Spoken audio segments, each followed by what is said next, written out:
একজন মা সকালে তার শিশুকে খাইয়ে স্কুলে পাঠিয়েছিল।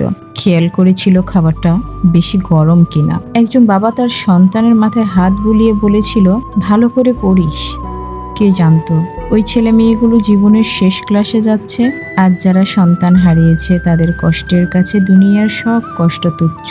কারো কোলে আজ আর ওর চিরচেনা ব্যাগটা আসবে না। কারো ফাঁকা ঘরে পড়ে থাকবে ছোট্ট একটা জুতা। বইয়ের পাতায় লেখা হাতের ছোঁয়া। জীবনে হাজার রকম ব্যথা আসে, কিন্তু যে বাবা মা সন্তানের মৃতদেহ খুঁজে ফেরে তার তুলনা চলে না। সেই মা বাবারা আজ আর কাঁদতে পারছেন না। তারা শুধু তাকিয়ে আছেন ফাঁকা আকাশের দিকে, যেখানে তাদের স্বপ্নগুলো চিরদিনের জন্য মিলিয়ে গেল। আজ শুধু অনুভব করছি, আমরা কেউ নিরাপদ না।